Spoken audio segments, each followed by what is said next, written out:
تو جناب جبریل کہنے لگے رب فرماتا ہے ابو بکر کو ساتھ لے جانا. ابو بکر صدیق کو ساتھ نکلے. اب ایک شخص تھا عبداللہ بن عریت اس کا نام تھا. جناب صدیق اکبر چونکہ رستہ وہ اختیار کرنا تھا مدینے جانے کے لیے کہ جو عام رستہ نہیں جس سے سب لوگ جاتے تھے اس رستے نہیں جانا تھا.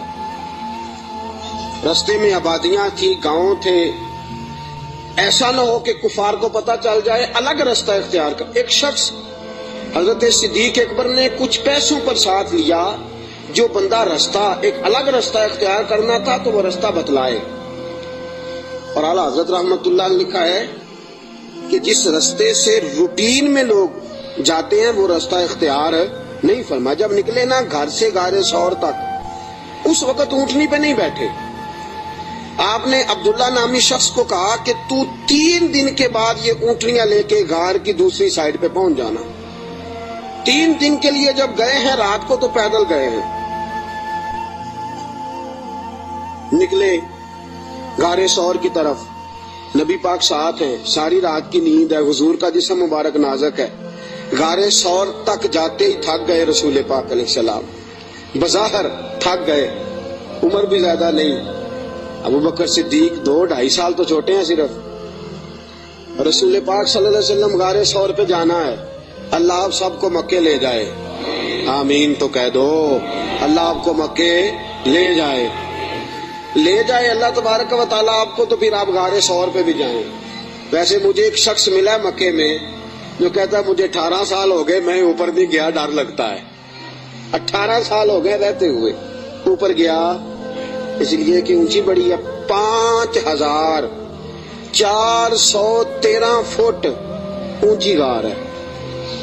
5400 رستہ بھی کوئی نہیں. اور یہ وہ غار ہے جس کا اللہ نے قرآن میں ذکر فرمایا ہے، اذ ہما فی الغار، جب وہ دونوں غار میں تھے. اور وہاں اتنے سیانے پڑھے لکھے مولوی رہتے ہیں، جس غار کا اللہ نے قرآن میں ذکر کیا کہتے اوپر نہ جانا. بھئی اللہ نے قرآن میں ذکر کر دیا، اسے دیکھنے نہ جائیں، کیا خیال ہے؟ تو اوپر نہ جانا. نبی پاک تو کام کے لیے گئے تو تمہیں کیا کام ہے؟ تو ہم نے کہا ہم کام تو پوچھتے نہیں، ہم نے نہ کبھی قطرے پہ غور کیا اور نہ دریا دیکھا، بس جہاں تیری جھلک دیکھی وہیں ڈوب گئے. اب 5413 فٹ اونچی غار ہے. رستہ آج بھی صحیح نہیں، بندہ چڑھ سکتا؟ تسی کدوں آکھنا نہیں، جڑے چڑھے انہوں نے پوچھو بندہ کی ہے. 5413 فٹ اونچی غار ہے. رستہ آج بھی ٹھیک، حالانکہ بڑا بن گیا، بڑا بنایا لوگوں نے، کوشش کر کے ہمت کر کے بنایا، لیکن آج بھی رستہ ٹھیک. اس دور میں کیسا ہوگا؟ اور ایک بات میں آپ کو پہلے بتا چکا کہ وہ رستہ اختیار بھی نہیں کرنا غار پہ جانے کے لیے جو روٹین میں لوگ استعمال کرتے ہیں. الگ رستے سے جانا ہے، وہ رستہ تو استعمال ہی نہیں کرنا. اب تھوڑا سا رستہ چڑھے، الگ رستہ ہے، غار ثور پہ چڑھنا ہے. حضرت ابو بکر صدیق فرماتے ہیں اچانک میری نظر پڑی تو حضور کے مقدس قدموں سے خون بہ رہا تھا. اچانک نظر پڑی. بڑے بڑے پہلوان لوگ میں نے دیکھے ہیں، نصیبوں والے، جو ویل چیئر پہ اپنے ابا جی کو سارا حج کرا دیتے ہیں. بڑے نصیبوں والے ویل چیئر پہ پیچھے سے دھکا لگا کے اپنے والد کو والدہ کو حج سارا کرا، منا، مزدلفہ، عرفات، صفا، مروہ، سارا کچھ کرا دیتے. اور عمرے میں بھی دیکھیں ابا جی کو اماں جی کو بٹھایا ہے ویل چیئر پہ اور طواف کرا رہے ہیں صفا. بڑے نصیبوں والے بچے ہوتے ہیں جو ایسا کرتے ہیں. لیکن آج تک میں نے سنا نہیں کہ کوئی بندہ اپنے ابا جی کو یا اپنی اماں کو کندھوں پہ بٹھا کے غار ثور پہ بھی لے گیا ہو. میں نے سنا، میری رعایت نہ کرنا اگر آپ نے سنا تو مجھے بتا دے کہ کوئی جوان پہلوان اپنی اماں جی کو یا اپنے ابا جی کو کندھوں پہ بٹھا کے غار ثور لے گیا ہو. سنا ہے آپ نے کبھی؟ نہیں. پکی بات ہے. فرماتے ہیں میں نے دیکھا کہ نبی پاک علیہ السلام کے مقدس قدموں سے خون بہ رہا ہے. میں نے ہاتھ باندھے، میں نے کہا سونے ایک عرض کروں. حضور علیہ السلام نے کہا کہو. کہ یا رسول اللہ مہربانی فرمائے میرے کندھوں پہ سوار ہو جائیں، میرے فرماتے ہیں رسول پاک صلی اللہ تعالی وسلم میرے کندھوں پہ چڑھ گئے. اب پیچھے خوف تھا کہ کافر نہ آ جائیں. حضور کو تو نہیں تھا, ابو بکر صدیق کو بھی اپنی ذات کا نہیں تھا, نبی پاک کا خوف تھا کہ کہیں کافر کوئی حضور کی بے ادبی نہ کر جائیں. نبی پاک علیہ السلام کو کندھوں پہ بٹھایا. رسول پاک علیہ السلام نے دونوں بازو ان کے گلے میں ڈالے, ٹانگوں مبارک کے پیچھے سے جناب صدیق اکبر نے ہاتھ ڈالے. اور اعلیٰ حضرت فرماتے آرام آرام سے نہیں, سانس لے لے کے نہیں, سکون سے نہیں. ابو بکر نے ایک قدم اٹھایا ہے تو سانس پھر غار ثور پہ جا کے لیا, غار ثور پہ جا کے. اور چڑھتے کس طرح ہیں؟ ایڑیاں زمین پہ نہیں رکھتے, صرف پنجے رکھتے ہیں. اس طرح تیزی کے ساتھ, کہیں پیچھے کوئی آ نہ جائے, فٹافٹ تیزی کے ساتھ. پورا پیر نہیں جماتے. ابو بکر پورا پیر کیوں نہیں جماتے؟ کہا اگر پنجہ پورا لگ گیا تو کافر پہچان جائیں گے قدموں کے نشانوں کی وجہ سے. پورا پنجہ اور تیزی کے ساتھ, تیزی. میاں محمد بخش صاحب عارف کھڑی رحمت اللہ علیہ فرماتے ہیں ویکھو پباں پار قدم نہیں جے لاؤندا, پباں پار ہے پورا قدم نہیں جے لاؤندا, پباں پار قدم نہیں لاؤندا تے سور پہاڑ تے چڑھیا جاندا.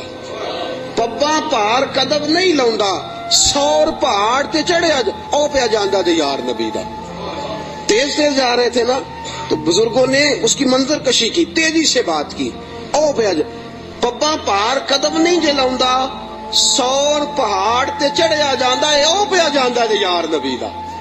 پباں پار قدم نہیں لاندا, سور پہاڑ تے چڑھیا جاندا, او پیا جاندا تے یار نبی دا. اے اصلی دلدار نبی دا, اے اصلی دل. اب غار ثور پہ پہنچ گئے, بس ٹھیک ہے, سانس لینا چاہیے, آرام کرنا چاہیے. حضور کو بٹھایا, 4 چادریں ہیں صدیق اکبر کے پاس. ایک چادر ہے گلے کے اندر رکھی, 2 چادریں سینہ بند کے طور پہ باندھی, چوتھی پگڑی ہے سر پہ. جناب صدیق اکبر نے چادر کھولی, نبی پاک کے نیچے بچھائی. کا حضور آپ بیٹھے, میں ذرا اندر جا کے دیکھ لوں غار میں کچھ ہو ہی نہ. امام فخر الدین رازی فرماتے ہیں غار ثور میں 70 سوراخ تھے. کتنے؟ ماجرا کیا تھا؟ ماجرا یہ تھا کہ جناب عیسیٰ علیہ السلام اپنی امتیوں کو تبلیغ فرما رہے تھے. تو جناب عیسیٰ علیہ السلام نے فرمایا کہ آخری جو پیغمبر آئیں گے بڑی شان والے ہوں گے, بڑی عظمت والے ہوں گے, جو ان کو ایک نظر دیکھ لے گا ایمان کی حالت میں, اللہ اس پر بھی جہنم حرام فرما دے گا. ایک بار جو ایمان کی حالت میں دیکھ لے گا, دوزخ کی آگ سے بچ گیا, خاتمہ بالخیر ہو گیا تو بچ گیا. ایک سانپ بھی تقریر سن رہا تھا. کون؟ سانپ بھی تقریر سن رہا تھا. لوگ چلے گئے تو سانپ اللہ کے نبی کے پاس آ گیا, کہنے لگا حضرت جی انہوں نے کب آنا ہے؟ اس پیغمبر نے, حضرت عیسیٰ علیہ السلام نے فرمایا میرے جانے کے 600 سال بعد. کہنے لگا کہاں آئیں گے, کہاں رکیں گے, کہاں ٹھہریں گے, میں نے زیارت کرنی ہے. آپ نے فرمایا 600 سال کون انتظار کرتا ہے؟ کہا حضور دل میں محبت آ گئی ہے, آپ مجھے بس بتا دیں سونے کا رستہ کون سا ہے, راہ کون سی ہے. انتظار کرنا اور انتظار کے اندر اپنے آپ کو زندہ رکھنا اللہ کے فضل سے یہ میرا کام ہے, آپ مجھے بتائیں. حضرت عیسیٰ علیہ السلام نے فرمایا وہ مکے میں آئیں گے, ہجرت کر کے مدینے جائیں گے. مجھے اللہ تبارک و تعالیٰ کے لوح محفوظ سے پتا چلا ہے کہ ایک غار ہے, غار ثور, جس میں 3 دن اور 3 راتیں وہ قیام کریں گے. کہنے لگا سونیا بس مجھے رستہ بتا دے, وہی میں ڈیرا لگا لیتا ہوں جا کے. وہ 600 سال پہلے آ گیا. جب وہ غار ثور میں پہنچا, اس نے سوچا کہ غار ثور میں آ گیا ہوں تو اس میں حضور تشریف لائیں گے تو نبی پاک بیٹھیں گے بھی, آرام بھی کریں گے, لیٹیں گے بھی. میں اتنے سوراخ بنا لیتا ہوں کہ اگر 10 15 20 30 بند بھی ہو گئے تو کوئی نہ کوئی تو کھلا رہے گا ہی نا, تو میں باہر آ کے زیارت کر لوں گا, کرنی تو زیارت ہے. اس نے 2 4 10 سوراخ نہیں کیے, پورے 70 کیے, 70 کیے. اب وہ اس کا اپنا عشق تھا اور یہ جو اندر بند کرنے گیا اس کا اپنا عشق تھا. اس نے 70 سوراخ کیے کہ چلو کوئی تو کھلا رہے گا نا. ابو بکر صدیق نے کہا باری میری ہے دیکھنے کی, کسی اور کو موقع مل ہی نہیں سکتا. جناب صدیق اکبر رضی اللہ تعالیٰ عنہ نے سارے کپڑے پھاڑ دیے اپنے، ساری چادریں، ساری پگڑیاں، 69 امام راضی کہتے ہیں 69 سوراخ بند کر دیے، کپڑا ہی ختم ہو گیا، 70 کے لیے کپڑا بچا۔ اور فرماتے ہیں حال یہ تھا کہ آپ جو سوراخ بند کرتے سانپ دوسری طرف بھاگ جاتا، ادھر سے بھی بند کر دیتے، تیسری طرف بھاگ جاتا، ادھر سے بھی بند کر دیتے، 69 سوراخ بند۔ 70ویں سوراخ کی باری آئی، ابوبکر صدیق نے کہا حضور آ جائیں، نبی پاک اندر تشریف لے آئے۔ اب آتے ہی میرے حبیب کا پہلا جملہ یہ تھا میں نے آرام کرنا ہے۔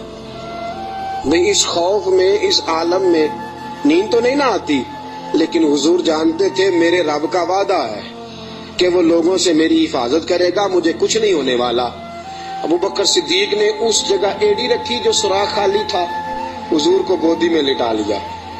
اب ابوبکر صدیق جلوے نظارے کرنے لگے۔ امام راضی کہتے ہیں سانپ آیا، اس نے پہلے گزارش کی ابوبکر سے، اس نے اپنا چہرہ رگڑا ابوبکر کی ایڑی سے، کہنے لگا ابوبکر تھوڑا موقع دے دے یار، تھوڑا ٹائم دے دے۔ تو ابوبکر کہنے لگے نہیں باری میری ہے، تو آج ہی تو موقع ملا ہے، راج راج کے یار باری میری ہے، تجھے کیسے موقع؟ یہ تو کبھی کسی نصیبوں والوں کو ملتا ہے تصور شیخ پکانے کا موقع۔ ایک میں ہوں، دوسرا میرا یار ہے، تیسرا کوئی نہیں، کوئی اور تیسرا نہیں۔ ایک حرف سجن دے ناں دا سانو دسدا وانگ قرآن، ہر دم یاد سجن وچ رہنا ساڈا اے ہوئی ورد گیان، تے صورت یار دی ویندیا رہنا اے سب عملاں دی جان۔ سجنا ساڈا دین کی پوچھنا ہے، ساڈا اے ہوئی دین ایمان ہے۔ میری باری ہے، ابوبکر کہتے ہیں میں نہیں آنے دیتا۔ اس نے پہلے گزارش کی ہے، جناب صدیق اکبر کی بے ادبی۔ فرماتے ہیں جب نانا مانے بات تو اس نے 19 ڈنگ مارے۔ کتنے بولیے گا ذرا؟ 19 ڈنگ مارے۔ اللہ نہ کرے، خدا نہ کرے کہ دوران جمعہ کوئی چونٹی آپ کا پیر کاٹ لے، میری تقریر چھوڑ کے سارے آپ کو دیکھنے لگ جائیں گے۔ اللہ نہ کرے چونٹی پیر کاٹ لے، شور ہو جائے گا، پیچھے کرو پیچھے کرو، بڑا مسئلہ۔ اور زہر کی خاصیت ہے، جب زہر کسی آدمی میں سرایت کر جاتا ہے تو پھر اندر کا جو وجود کا اندر کا حصہ ہوتا ہے پھٹ جاتا ہے، جگر پھٹ جاتا ہے، گردے پھٹ جاتے ہیں، منہ سے ناک سے خون نکلتا ہے۔ 19 بار ڈانگ مارا۔ کسی نے جناب صدیق اکبر سے کہا آپ کی ڈانگ کی طرف خیال نہیں گیا؟ فرمانے لگے میں ڈانگ دیکھتا کہ محمد کا رنگ دیکھتا، ڈانگ دیکھتا کہ رسول پاک علیہ السلام کا رنگ دیکھتا۔ ڈانگ کی کس کو پرواہ تھی؟ چونکہ زہر گرم ہوتا ہے، انسان کے وجود کو تپا دیتا ہے۔ ابوبکر روئے نہیں، وہ تپایا نا جب اس نے تو خود بخود آنسو نکلے اور خود بخود حضور کے چہرے پہ گرے۔ میرے رسول پاک کی آنکھ کھلی، کیا ہوا؟ آپ کو کوئی چیز ابھی یہاں آ کے کاٹتی ہے، میں پوچھتا ہوں جی کیا ہوا تو آپ کیا کہیں گے؟ حضرت علامہ مولانا فلاں فلاں فلاں فلاں صاحب مجھے جناب چیونٹی نے کاٹ لیا، یہ تو نہیں نا بندہ کہتا۔ بھئی یہاں آپ کو سانپ نے کاٹا ہے تو آپ تو کہیں گے سانپ سانپ سانپ، مولانا بیٹھے ہوں یا مفتی بیٹھے ہوں مجھے تو سانپ لڑ گیا ہے۔ نبی پاک صلی اللہ تعالیٰ علیہ وسلم نے فرمایا ابو بکر کیا ہوا؟ چاہیے تھا نا جناب صدیق اکبر کہتے کہ سانپ نے کاٹ لیا، حضور سانپ آ گیا، سانپ نے زخم کیا ہے، کیوں نہیں فرمایا؟ حالانکہ ایمرجنسی جب لگتی ہے تو القابات کا خیال نہیں رہتا، لوگ تو آداب کا خیال نہیں رکھتے، دوڑ نکلتے ہیں، بھاگ جاتے ہیں، پریشانی کے عالم میں یاد نہیں رہتا سامنے کون ہے، ادھر کون ہے، دائیں بائیں کون ہے۔ حضور نے فرمایا کیا ہوا؟ تو ابو بکر صدیق کہنے لگے فدا کا روحی و قلبی یا رسول اللہ، سونیا میرا دل بھی قربان ہے، میری روح بھی آپ پہ قربان ہے۔ پھر فرماتے ہیں فدا کا ابی و امی یا رسول اللہ، حضور میری ماں بھی آپ کے قدموں پہ قربان، میرا باپ بھی آپ کے قدموں پہ قربان۔ حضور نے فرمایا ہوا کیا ہے؟ کہا حضور کچھ بھی نہیں، ذرا سانپ نے کاٹ لیا ہے، سانپ نے ذرا پہلے 2 بار حضور آپ پہ میری جان قربان، میرا دل قربان، حضور میری ماں قربان، میرا باپ ہوا کیا؟ حضور سانپ نے۔ اس ایمرجنسی میں بھی ابو بکر صدیق حضور کے آداب کو بھولے، نبی پاک علیہ السلام کے آداب کو، منصب کو بھولے نہیں۔ میرے رسول پاک صلی اللہ تعالی علیہ وسلم نے فرمایا ابو بکر ایڑی میرے سامنے تو کرو. نبی کریم علیہ السلام کے سامنے ایڑی کی تو تھوڑا لعاب دہن حضور نے لگایا. ابو بکر صدیق فرماتے اس گرمی کے موسم میں مصطفیٰ کا لعاب لگا 19 بار ڈنگ کا پتہ بھی نہیں چلا تھا. لعاب دہن نے پورے وجود میں ٹھنڈ پیدا کر دی, پورے وجود میں ٹھنڈک پیدا ہو گئی.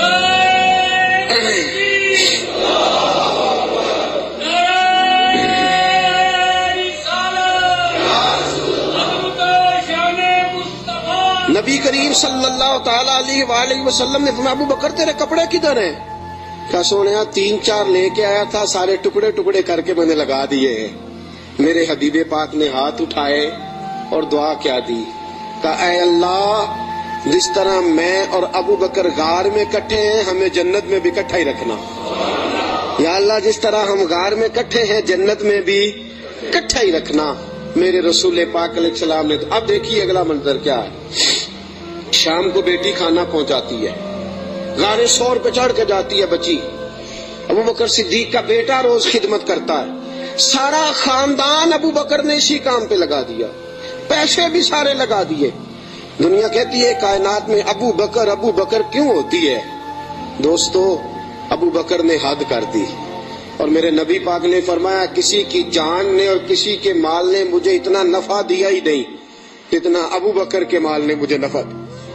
کسی نے دیا ہی نہیں. بڑے لوگوں نے حضور پہ مال خرچ کیا, اتنا نفع دیا نہیں کسی نے جتنا صدیق اکبر نے دیا.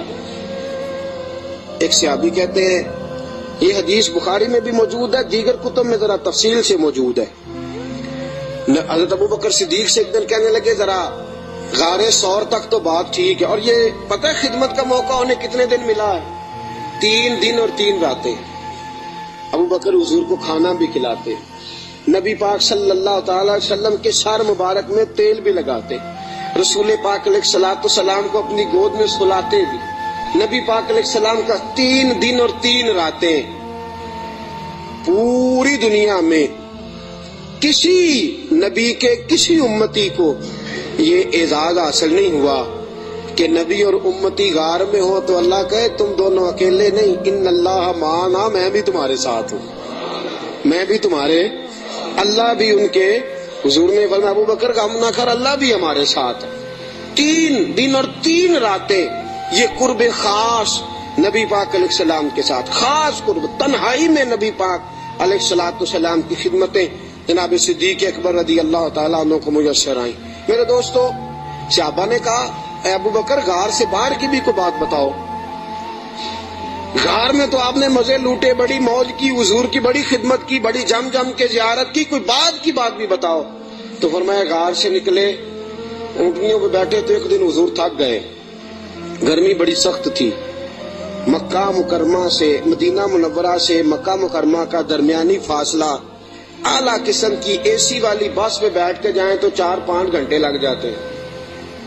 ٹھیک ہے نا جی, 4-5 گھنٹے بھی لگتے ہیں. درمیان میں کھڑا کر کے وہ روٹی بھی کھانے کا موقع دیتے ہیں, سارا کچھ کرتے ہیں, لیکن بندے پھر بھی جا کے تاکی جاتے ہیں, کہتے ہیں حد ہو گئی ہے جی, کتنا ٹائم رہ گیا ہے, کتنے گھنٹے ہو گئے, پوچھ کے تھک جاتے ہیں.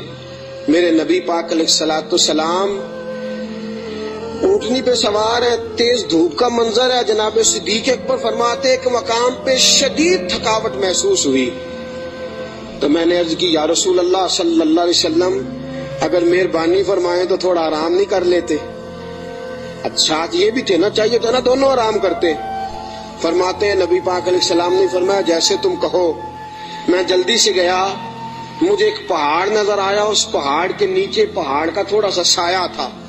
فرماتے ہیں میں نے جلدی سے وہاں سے کنکر وغیرہ ہٹائے, اپنا کپڑا بچھایا اور حضور کو عرض کی یا رسول اللہ یہاں تشریف رکھیں.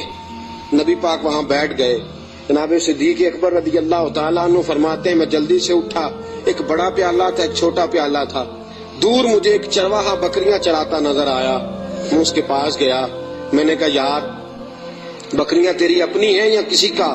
تو چرواہا ہے. اس نے کہا نہیں میری اپنی بکریاں ہیں. میں نے کہا ایک بکری کا دودھ میں تجھ سے خریدنا چاہتا ہوں. اس نے کہا ٹھیک ہے لے لو. فرماتے ہیں میں جلدی سے گیا, اس کو پیسے دے کے نکلا. جو کہنے لگا کدھر جا رہے ہو؟ میں نے کہا ابھی بتاتا ہوں. بڑے برتن میں پانی لایا, میں نے کہا میں نے مصطفیٰ کے لیے لنگر لے کے جانا ہے، یہ پانی لے لے، ہاتھ بھی دھو لے اور بکری کے تھن بھی دھو لے۔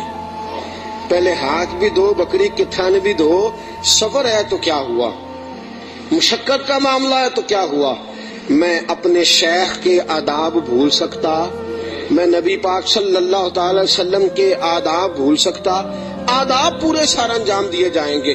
محبوب کریم صلی اللہ تعالی علیہ وسلم کے لیے دودھ لایا، فرماتے ہیں دودھ لے کے آ گیا، جب پہنچا تو اللہ کے حبیب سو گئے تھے۔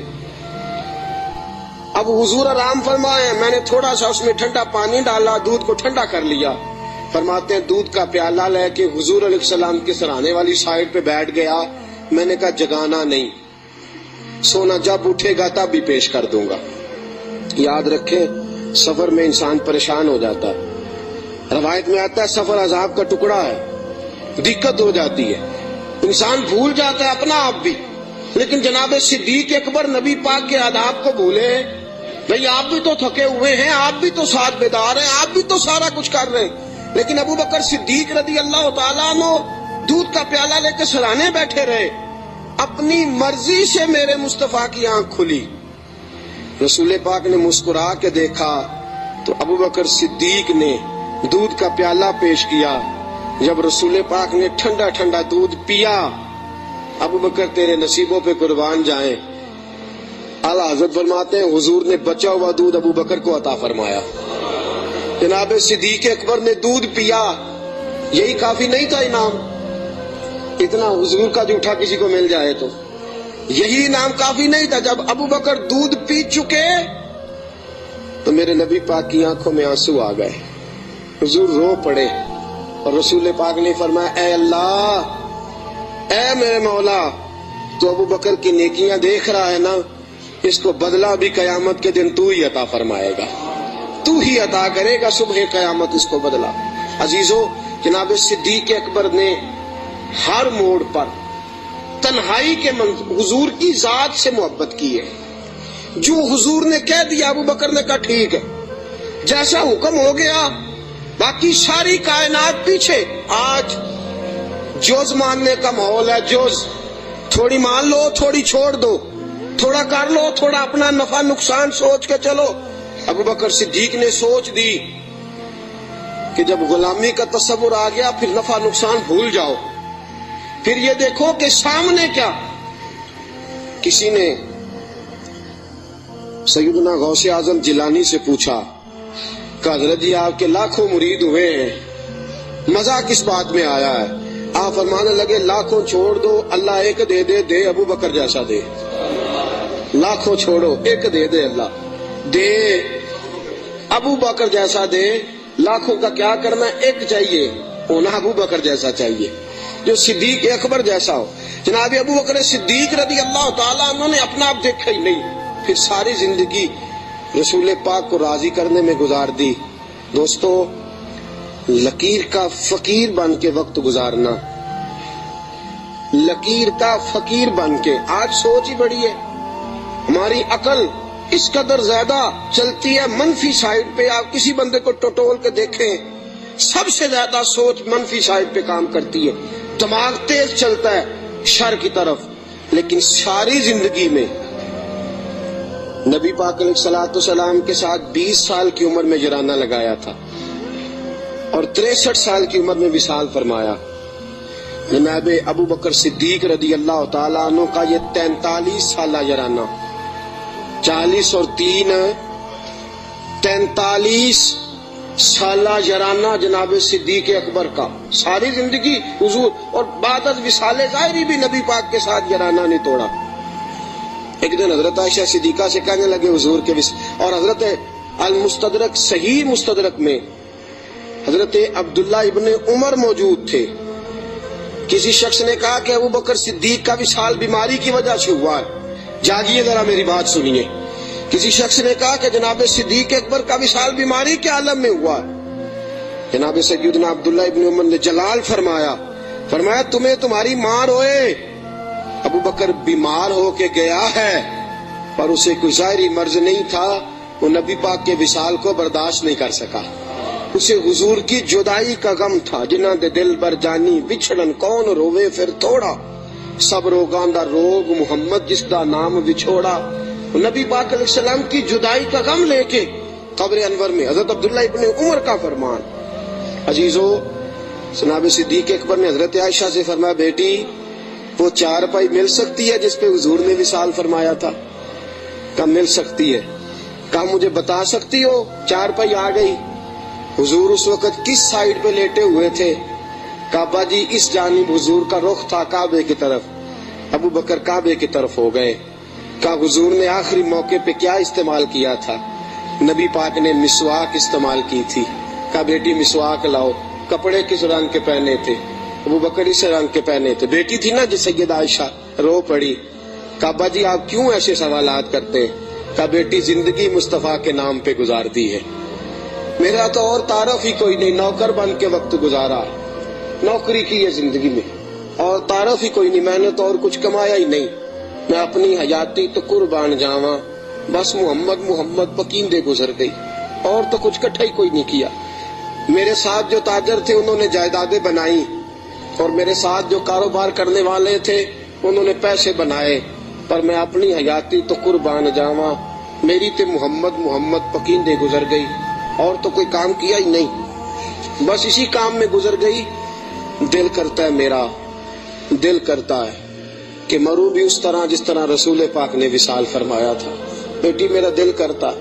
حضرت عائشہ صدیقہ رضی اللہ تعالیٰ عنہا عرض کرتی ہیں کہ آپ اس قسم کی باتیں کیوں؟ کہا بیٹی ایک آخری جواب دے دے، حضور کا وصال ہوا تو دن کون سا تھا؟ حضرت عائشہ صدیقہ فرماتی ہیں ابا جی پیر کا دن تھا۔ فرمایا بیٹی پھر تو دعا کر اللہ مجھے منگل نہ دکھائے، دعا کر اللہ مجھے منگل نہ دکھائے یہ وقت۔ دوستو، جناب صدیق اکبر کا وصال ہوا تو علی المرتضیٰ جیسا شیر چارپائی کے سرانے کھڑا ہوا، تو حضرت ابو بکر کی چارپائی کے سرانے کھڑے ہو کے علی المرتضیٰ رو رو کے بےحال ہو گئے، اور کہنے لگے لوگ کہتے ہیں ابو بکر چلا گیا ہے، مجھے تو لگتا ہے دنیا سے مصطفیٰ کی تصویر رخصت ہو گئی ہے۔ لوگ کہتے ہیں ابو بکر گیا، اور مجھے لگتا ہے کہ یہ وفاؤں کا جنازہ ہے، یہ آج جو ہم جنازہ پڑھیں گے یہ محبتوں کا جنازہ۔ کائنات میں وفا جس کا نام تھا، اور کائنات میں نوکری کرنے کا جس نے حق ادا کیا، اور کائنات میں جس نے وفائیں رقم کی، حضرت علی المرتضیٰ شیر خدا رضی اللہ تعالی عنہ نے فرمایا مجھے تو لگتا ہے یہ وفاؤں کے پیکر کا جنازہ ہے۔ ابو بکر صدیق کا جنازہ اٹھا، علی المرتضیٰ میرے حبیب پاک علیہ السلام کے روضہ اطہر پہ کھڑے ہو کے کہنے لگے حضور ابو بکر آیا ہے، یا رسول اللہ ابو بکر آیا ہے۔ اس کا دل کرتا ہے کہ آپ کے قدموں میں جگہ ملے۔ جناب علی المرتضیٰ پیغام دیتے، اور میرے حبیب پاک صلی اللہ علیہ وسلم کے روضے کی کھڑکی کھلتی ہے تو حضور نے فرمایا اس نے نوکری بڑی کی ہے، اس کو قریب لاؤ اور اس کو میرے پہلو میں دفن کرو۔ انسان تو انسان رہے، 70,000 فرشتے عصر کے وقت اور 70,000 فرشتے جو فجر کے وقت مجھ پر سلامی دینے آتے ہیں، میں ان کی ڈیوٹی لگاؤں گا، ابو بکر پہ بھی سلام پڑھ کے جانا، صدیق کی عظمت کو بھی سلامی دے کے جانا۔ اللہ کی قسم، جو ابو بکر رضی اللہ تعالیٰ عنہ سے معاذ اللہ کسی وجہ سے اختلاف بھی رکھتا ہے نا، میرے حبیب نے کوئی رنگ ہی ایسا بنا دیا ہے۔ ابو بکر سے معاذ اللہ استغفر اللہ کسی وجہ سے اختلاف بھی رکھتا ہے نا، جب میرے مصطفیٰ کے مواجہ شریف کے سامنے کھڑا ہو کے ہاتھ باندھ کے سر جھکاتا ہے اور حضور پہ سلام پڑھتا ہے، تو قسم اللہ کی ابو بکر کی بارگاہ میں خود بخود ہی سر جھک جاتا، خود بخود سر جھک جاتا۔ قیامت تک لوگ سلامیاں دے رہے ہیں۔ ایک کی کام سیکھا ابو بکر نے، انہوں نے کہا میں نے کل مانا، کل، میں نے جز کی بات نہیں کی، تھوڑا سا مان کے میں نے چھوڑ نہیں دیا، میں نے کل مانا ہے۔